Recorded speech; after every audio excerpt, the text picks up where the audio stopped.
Olá a todos, meu nome é Guilherme, eu sou aluno do curso de História e sou bolsista PUC voluntário no grupo Identidade e Diferença, coordenado pelo professor Dr. Mozart Linhares da Silva. Sobre a orientação do mesmo, então, nós estamos fazendo a pesquisa então do projeto A Proposta de Educação da Ação Integralista Brasileira. Então, o presente trabalho ele tem por objetivo então analisar a proposta de educação da Ação Integralista Brasileira como seu projeto educacional para o país.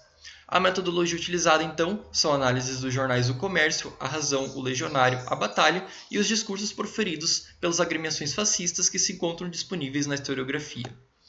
Então, a ascensão nacionalista brasileira ela vem com a Revolução de 1930, que abre um vácuo de poder, então, que dá fim à República Velha, e com isso, vários partidos nacionalistas de feição fascista conseguem ascender ao poder no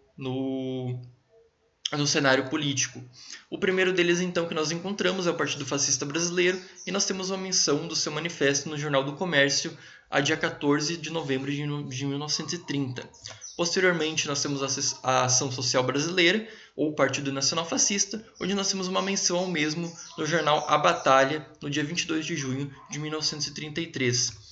E no Ceará nós vamos ter a Legião Cearense do Trabalho e, pesquisando no seu jornal O Legionário, nós encontramos então a sua carta de apresentação, que se encontra disponível em todas as edições do jornal. Todos esses partidos eles vão acabar, de certa forma, contribuindo para a formação da Ação Integralista Brasileira, que nós temos aqui o seu símbolo e o seu líder. A Ação Integralista Brasileira, então, ela vai ter a sua menção já no jornal A Razão, em 1936, em um artigo do escritor e jornalista Plínio Salgado. Então, a Ação Integralista Brasileira ele é um movimento que se inspira nos partidos anteriores e também no fascismo italiano do Mussolini, né? E tanto Plínio Salgado e o Mussolini eles se encontraram pessoalmente. Em 1932, eles trocaram várias ideias e elogios um com o outro. Aqui nós temos uma fotografia de alguns integrantes do movimento numa marcha e a insígnia da milícia integralista do movimento. Então, no projeto educacional da Ação Integralista Brasileira, nós começamos então pela juventude. Então, a juventude brasileira ela era muito similar à italiana, né? Os integralistas eles tinham a sua juventude e os fascistas tinham a sua. E fazendo uma comparação retirada de Bertone, então nós vamos ver então essas similaridades dos nomes e das idades e também o que cada uma propunha. Aqui uma foto de alguns infantes plinianos e aqui mais infantes plinianos com algumas mulheres do departamento feminino integralista.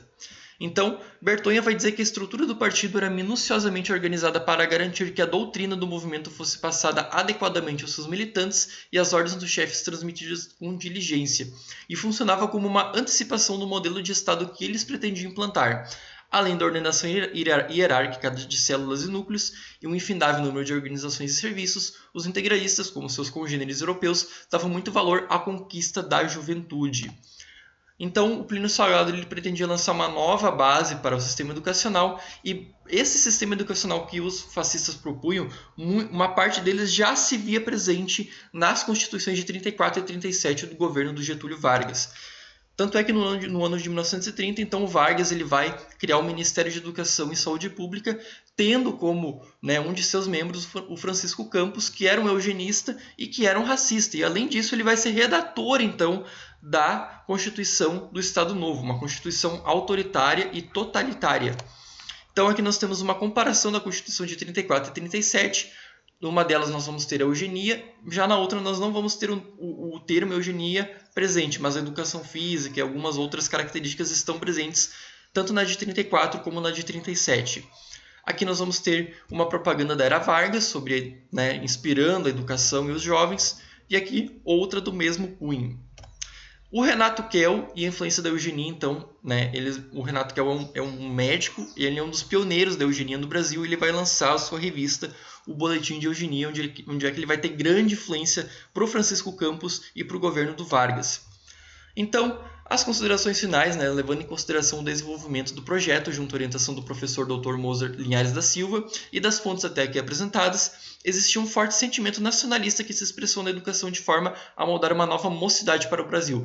O adestramento, a ordem e a disciplina, aliado ao ensino tecnicista, criaram uma nova identidade para o brasileiro. Este inteirinho se complementa com as demais fontes bibliográficas e jornalísticas que não foram mencionadas, mas que foram e são vitais para a formulação deste trabalho.